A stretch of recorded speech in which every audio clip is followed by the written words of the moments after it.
अच्छा भाई, पिछली चंद वीडियोस में हमने नल स्पेस वगैरह की बात की थी। इस वीडियो में हम बात करेंगे कॉलम स्पेस की। कॉलम स्पेस क्या है भाई?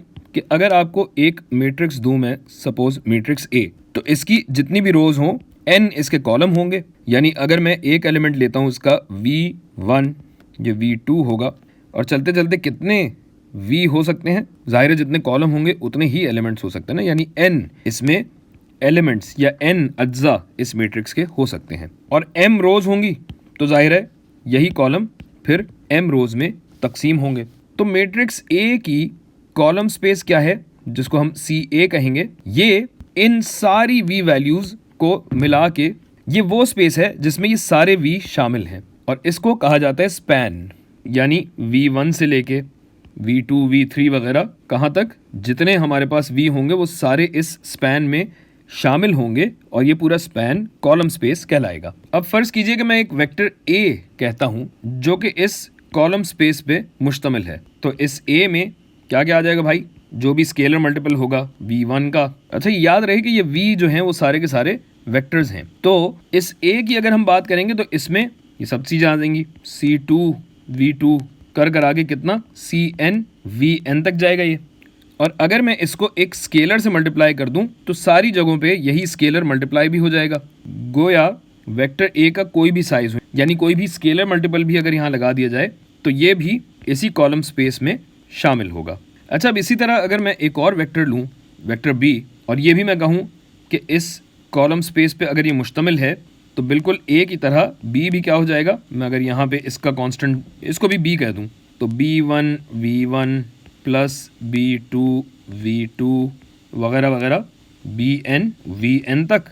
तो क्या ये वेक्टर A जमा वेक्टर B ये भी इस कॉलम स्पेस का हिस्सा होगा क्या? तो भाई सब स्पेसेस के हवाले से आप जानते हैं कि अगर इन दोनों को जमा किया जाए तो ये हो जाएगा C1 plus B1 plus C2 जमा B2 V2, और इसी तरह कर आगे CN जमा BN VN।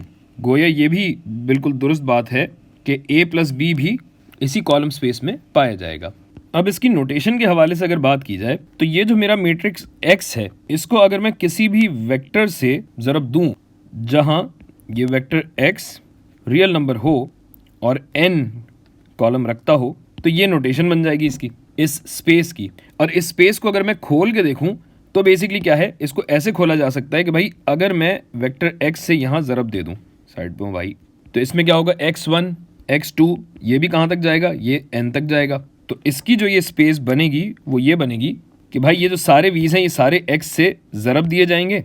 गोया V1 X1 जमा V2 X2 कहाँ तक जाएगा, VN XN, सब वेक्टर्स हैं। इस सब में यही जो सारी चीज़ें हैं ये तब होगा जब, पहले तो हम जगह बनाएंगे, थोड़ा सा लंबा काम है, इसको छोटा कर देता हूँ।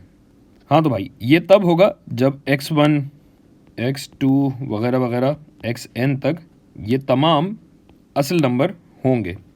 तो ये बराबर आएगा इस स्पैन के, गोया ये इस कॉलम स्पेस का हिस्सा होगा। और अगर मैं कहता हूँ इसे छोटा करके, अगर मैं ये बात करता हूँ कि भाई मेरे पास AX बराबर है B1 के, और मैं ये कहूँ कि भाई ये जो B1 है ना ये इस कॉलम स्पेस में अगर शामिल नहीं है, तो अगर कॉलम स्पेस में शामिल नहीं है तो इसका कोई हल नहीं होगा। और फ़र्ज़ कीजिए मैं इसे B2 कहता हूँ, और मैं ये कहता हूँ कि भाई B2 जो है वो यकीनन इस कॉलम स्पेस में अगर पाया जाता है तो इसका कम अज़ कम एक हल होगा। या ये कहिए कि अगर B2 का कम से कम एक हल है तो यकीनन वो इस कॉलम स्पेस का हिस्सा होगा।